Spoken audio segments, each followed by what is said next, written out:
প্রিয় সম্মান দ্বিতীয় বর্ষের শিক্ষার্থীরা, তোমাদের জন্য আজকে আমি ভৌত রসায়ন দ্বিতীয় পত্রের তৃতীয় অধ্যায় পিএইচ বাফার এবং নির্দেশকের তৃতীয় লেকচারটি নিয়ে এসেছি। এটি আমাদের দ্বিতীয় বর্ষের জন্য সপ্তদশ লেকচার বা সপ্তদশ ক্লাস হবে। এই চ্যাপ্টারে আমি আলাদাভাবে অধ্যায়ের বিভিন্ন অংশ পড়িয়ে শেষ করেছি। তার মধ্যে কিছু কিছু বিচ্ছিন্ন অংশ বাদ ছিল যেগুলো গুরুত্বপূর্ণ এবং পরীক্ষাতে প্রশ্ন এসে থাকে। সেই জিনিসগুলো নিয়ে আজকে আমরা কিছু কথাবার্তা বলবো। বেশ কয়েকটি টপিক এর মধ্যে আছে। প্রথমে আমি অসওয়াল্ডের যে লঘুকরণ সূত্র আমরা পড়িয়েছিলাম, যার প্রয়োগ এবং প্রযোজ্যতা আমরা পড়িয়েছি, সেটি পরীক্ষামূলক প্রমাণ পরীক্ষাতে আসে। তোমাদের জাতীয় বিশ্ববিদ্যালয়ের দ্বিতীয় বর্ষ পরীক্ষাতে প্রশ্নপত্র খুললে তোমরা দেখবে পরীক্ষামূলক প্রমাণ, অসওয়াল্ডের লঘুকরণ সূত্রের জন্য পরীক্ষামূলক প্রমাণ দেখাও, এটি প্রশ্ন আকারে আসে। এটি প্রমাণ করার জন্য তোমাকে জানতে হবে যে অসওয়াল্ডের লঘুকরণ সূত্র মূলত দুর্বল অ্যাসিড এবং দুর্বল ক্ষারের জন্য যেটি প্রযোজ্য বা যেটিকে উপস্থাপন করা হয়েছে, সেটির ক্ষেত্রে এই যে বিয়োজন মাত্রা আছে, বিয়োজন মাত্রা যেটিকে আমরা আলফা দিয়ে দেখিয়ে থাকি, এই বিয়োজন মাত্রাটি হচ্ছে যে কোনো ঘনমাত্রায় কোনো দ্রবণের তুল্য পরিবাহিতা, কোনো তড়িৎ বিশ্লেষণের জন্য দ্রবণের তুল্য পরিবাহিতা যে কোনো ঘনমাত্রায় সেটিকে যদি আমরা ল্যামডা দিয়ে দেখাই, আর অসীম লঘুতায় তুল্য পরিবাহিতা সেটিকে যদি ল্যামডা নট দিয়ে দেখাই, তাহলে এই দুইয়ের অনুপাত হচ্ছে আমাদের বিয়োজন মাত্রার সমান। এই তথ্যটি জানা থাকতে হবে। এই জিনিসটা জানা থাকলে তাহলে অসওয়াল্ডের লঘুকরণ সূত্র আমরা পরীক্ষামূলকভাবে প্রমাণ করতে পারব। এরপর এই যে আলফা সমান আমরা পাচ্ছি lambda divided by lambda naught, এই আলফার মানটি অসওয়াল্ডের লঘুকরণ সূত্রে আমরা যদি বসিয়ে দিই, যেটি অসওয়াল্ডের লঘুকরণ সূত্র আমরা সবাই জানি। দুর্বল অ্যাসিডের জন্য কে এ সমান alpha square into C, C হচ্ছে ঘনমাত্রা 1 মাইনাস আলফা, বা কেবি যদি হয় দুর্বল ক্ষারের জন্য আমরা যদি বিয়োজন ধ্রুবক কেবি ধরি, কেবি সমান alpha square C divided by 1 minus alpha, একই জিনিস। তো সেই ক্ষেত্রে আমরা কে এ দিয়ে দেখাচ্ছি। কে এর ক্ষেত্রে এই আলফার মানটি যদি এখান থেকে এনে আমরা বসাই যে lambda divided by lambda naught, তাহলে মান যদি বসাই lambda divided by lambda naught square c, আর নিচে হচ্ছে 1 মাইনাস আলফা, এই আলফার মানটি এখানে বসিয়ে দিই, তাহলে পরে কাটাকাটি করে এবং নিচে যদি সরলীকরণ করা হয়, তাহলে এখানে থাকছে উপরে আলফা স্কয়ার ইনটু সি, নিচে হচ্ছে alpha naught into alpha naught minus alpha. এই যে সমীকরণটা আমরা পেলাম, এটাকে 1 নম্বর সমীকরণ হিসেবে সূচিত করে রাখি। এবং ল্যাবরেটরিতে যখন আমরা টেস্ট করবো, এই পরীক্ষামূলক ভাবে প্রমাণ করার চেষ্টা করব, তখন আমরা যে কোনো দুর্বল তড়িৎ বিশ্লেষ্যে বিভিন্ন ঘনমাত্রার দ্রবণের জন্য আমরা কি করব, সেক্ষেত্রে ল্যামডা এবং ল্যামডা নটের মান বের করব। তাহলে দুর্বল তড়িৎ বিশ্লেষ্য পদার্থের জন্য আমরা যে কোনো বিভিন্ন ঘনমাত্রায় ল্যামডা এবং ল্যামডা নটের মান বের করবো, এবং এই দুইয়ের মান এই সূত্রের মধ্যে যদি আমরা বসাই, তাহলে দেখা যায় বিভিন্ন ঘনমাত্রার জন্য কে এর মানটি স্থির থাকছে, অর্থাৎ কে এর মানটি ধ্রুবক মান দেখাচ্ছে। তাহলে যদি আমাদের বিষয়টা এরকমই হয় যে বিভিন্ন ঘনমাত্রার জন্য ল্যামডা এবং ল্যামডা নটের যে মান আমরা পরীক্ষাগার থেকে পাবো, তার মানে যদি এই সূত্রের প্রয়োগ আমরা ঘটাই, তার ফলে যদি দেখা যায় কি এটি ধ্রুবক থাকছে, তাহলে আমাদের এই যে অসওয়াল্ডের লঘুকরণ সূত্র যেটি ছিল, সেই সূত্রটি প্রমাণ করা হয়ে যাবে, অর্থাৎ সূত্রটি প্রমাণিত হবে। কারণ কে একটি ধ্রুবক, এর মানটি এই ল্যামডা বা ল্যামডা নটের বিভিন্ন মানের জন্য কিন্তু চেঞ্জ হবে না। ল্যামডা নটের বিভিন্ন মান হলেও ঘনমাত্রার জন্য, বিভিন্ন ঘনমাত্রার জন্য কে এর মানটি স্থির থাকবে। এই হচ্ছে কথা। এইভাবে আমরা অসওয়াল্ডের লঘুকরণ সূত্রটিকে পরীক্ষামূলকভাবে প্রমাণ করতে পারি। এক্ষেত্রে কে এর মান স্থির বা ধ্রুবক পাওয়া যায়, এক্ষেত্রে পরীক্ষা সামান্য একটু কাজ, কিন্তু এটির জন্য পরীক্ষাতে তোমাদের 4 নম্বরের প্রশ্ন থাকে। আমি এরপর আরেকটি টপিকে যাচ্ছি, যেটি আমি পড়াইনি, এটি পরীক্ষাতে থাকে। দ্রাব্যতা ও দ্রাব্যতা গুণাঙ্কের মধ্যে পার্থক্য। আমি দ্রাব্যতা পড়িয়েছি, বিচ্ছিন্ন করে দ্রাব্যতা গুণাঙ্কও পড়িয়েছি, কিন্তু এই দুইয়ের মধ্যে পার্থক্য দেখানো হয়নি। পার্থক্য আছে টোটাল 5টি, দেখে নিবে বইয়ের মধ্যে, এবং এটি অ্যান্সার করলে পরীক্ষাতে প্রশ্নে 4-এর মধ্যে 4ই পাওয়া যায়, বা 5-এর মধ্যে 5 পাওয়া যায়। দ্রাব্যতা এবং দ্রাব্যতা গুণাঙ্কের প্রথম যে পার্থক্যটি, সেটি সংজ্ঞাগত পার্থক্য। দ্রাব্যতার সংজ্ঞা তোমরা জানো, কোনো নির্দিষ্ট তাপমাত্রায় 100 গ্রাম পানি অথবা অন্য কোনো দ্রাবকে দ্রবের যে পরিমাণ পদার্থ দ্রবীভূত হয়ে সম্পৃক্ত দ্রবণ তৈরি করে, গ্রাম দিয়ে প্রকাশকারী সেই সংখ্যাটিকে আমরা বলে থাকি ওই দ্রবের জন্য দ্রাব্যতা, যে কোনো নির্দিষ্ট তাপমাত্রায় লিপ্ত। আর দ্রাব্যতা গুণাঙ্ক হচ্ছে এটিও যে কোনো নির্দিষ্ট তাপমাত্রা, কিন্তু স্বল্প দ্রবণীয় কোনো তড়িৎ বিশ্লেষ্য দ্রবণের, তড়িৎ বিশ্লেষ্য লবণের দ্রবণে বিরাজিত আয়নগুলোর সর্বোচ্চ ঘনমাত্রার গুণফলের মানটিকে আমরা বলে থাকি দ্রাব্যতা গুণাঙ্ক। দ্রাব্যতাকে আমরা উপস্থাপন করি, পরিচিতি বা উপস্থাপন হচ্ছে এস দিয়ে দেখাই, এবং দ্রাব্যতা গুণাঙ্ককে কে এস দিয়ে দেখায়, কোথাও কোথাও কে এস লেখা হয় শুধু, অর্থাৎ সলিবিলিটি প্রোডাক্ট।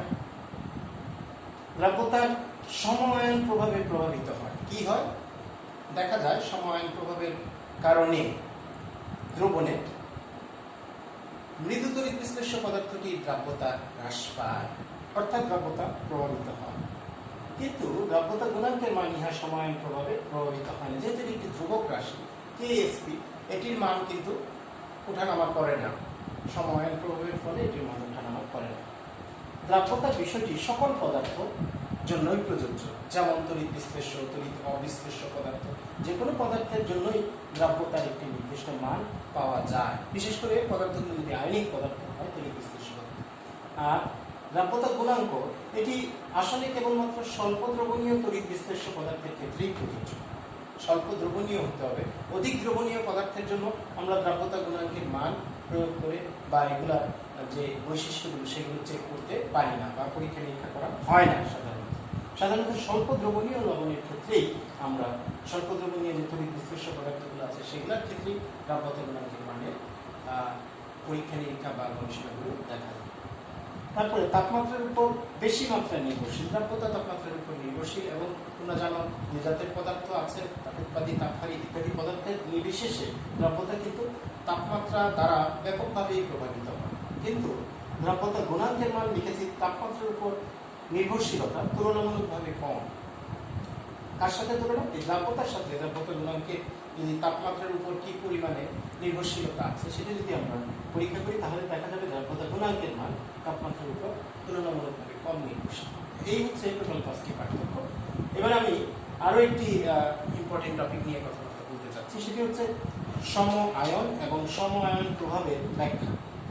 সম-আয়ন কি, সম-আয়ন প্রভাব কি, এগুলো আমি পড়িয়েছিলাম। আমি একটু রিফ্রেশ করে দিতে চাই। সংজ্ঞা এবং উদাহরণ দিয়েছি আমি, শুরুতে করে নিতে হবে।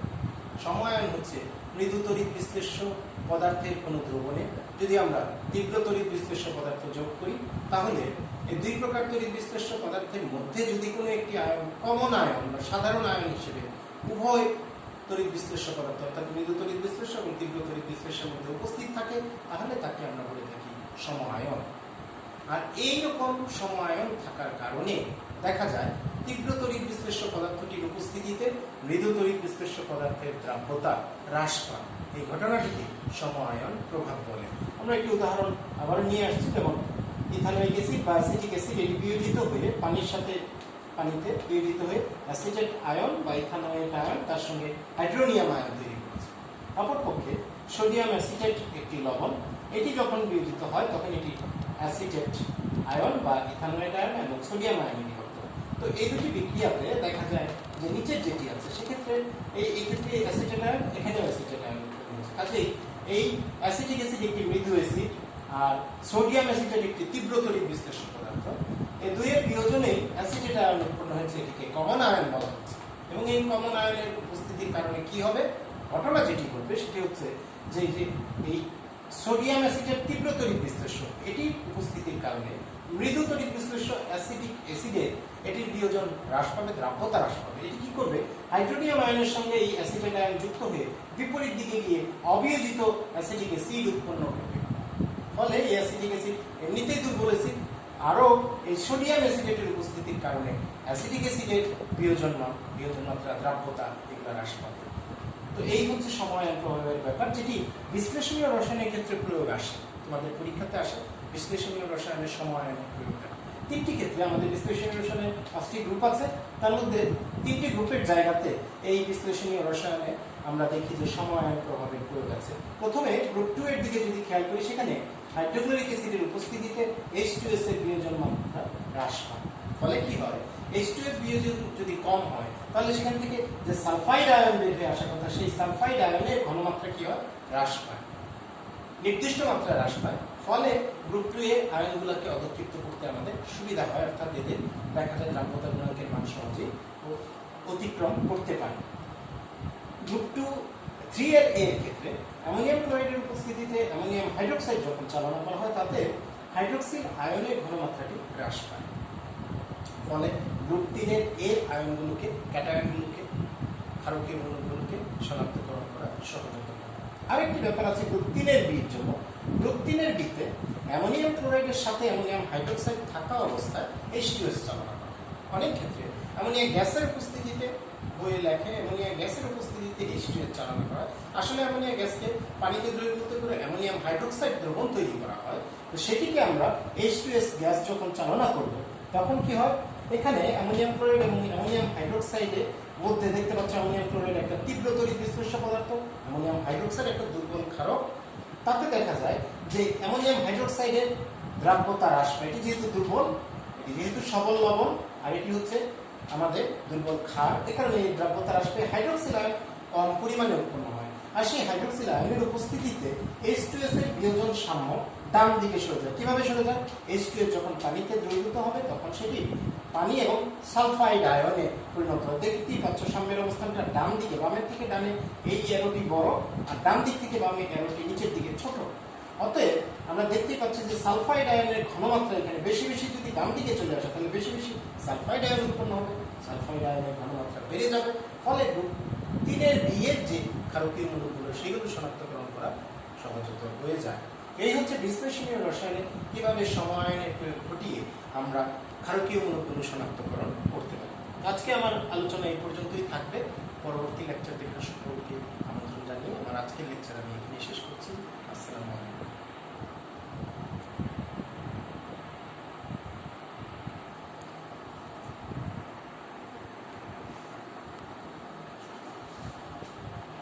Свободно.